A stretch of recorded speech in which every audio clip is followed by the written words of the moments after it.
नमस्कार. आज आपण मकर संक्रांती विशेष पारंपरिक तिळोऱ्या बनवतो. या तिळोऱ्या बघा मस्त अगदी खुसखुशीत झाल्या आहेत. जरासुद्धा तेलकट झालेले नाहीत. हे पहा, खायला ते खूप छान लागतात. या मकर संक्रांतीमध्ये अवश्य बनवा. चला तर मग या खुसखुशीत तिळोऱ्या बनवायला आपण लगेच सुरुवात करूया. सर्वात अगोदर येथे मी अर्धा कप गूळ घेतलेला आहे. गूळ बारीक करून किंवा खिसून घ्यायचा. त्यानंतर यामध्ये अर्धा कप इतकं पाणी टाकायचं. आपल्याला याचा पाक तयार नाही करायचा.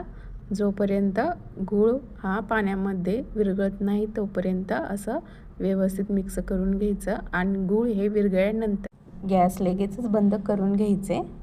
हे पहा, गूळ हा पूर्णपणे वितळलेला आहे. आता आपण लगेचच गॅस बंद करून घेऊया. आता एका मोठ्या ताटामध्ये 1 कप भाजलेले तीळ घ्यायचं. तीळ कंपल्सरी भाजून घ्यायचं, कच्चे तीळ घेऊ नका. आता यामध्ये 2 कप गव्हाचं पीठ आपल्याला टाकायचं आहे. सेम भांड्याचं प्रमाण घ्यायचं आहे.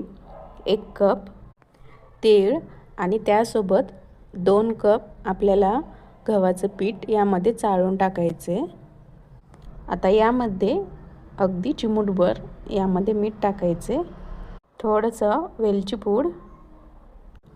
आता यामध्ये आपण तेल टाकूया. तेल चांगलं कडकडीत गरम करून यामध्ये पिठामध्ये तेलाचं मोहन टाकायचं आहे. तेल गरम असल्याने अगोदर चमच्याने नंतर हाताने चांगलं व्यवस्थित मिक्स करून घ्या. पिठाचा असा व्यवस्थित गोळा करून बघायचा की समजतं तेलाचे मोहन हे व्यवस्थित लागले की नाही. आता आपण तयार केलेले गुळाचे पाणी यामध्ये थोडे थोडे करून पीठ हे चांगलं मळून घ्यायचे. पीठ खूप मऊ किंवा खूप घट्ट नसावं. आपण चपाती बनवण्यासाठी जसं पीठ मळतो ना, अगदी तसंच आपल्याला हे मळून घ्यायचे. मी या पिठाचे 2 गोळे हे बनवलेले आहे. पिठाचा एक मोठा गोळा घेऊन त्याची पोळी हे लाटून घ्यायची. जसं आपण घरामध्ये चपाती बनवतो ना, अगदी तसंच आपल्याला हे लाटून घ्यायचं आहे. फार जास्त पातळही ठेवायचं नाही आणि खूप जास्त जाडसरही ही पोळी लाटायची नाही. कोणत्याही एका भांड्याने, ग्लासने किंवा वाटीने हे तिळोऱ्या छोट्या छोट्या गोल तिळोऱ्या पाडून घ्यायच्या. हे पहा, अशा साईजमध्ये आपण तिळोऱ्या हे बनवून घेतलेले आहे. ते प्लेटमध्ये सर्व काढून घेऊया. लगेचच आपण हे तळून घेऊयात.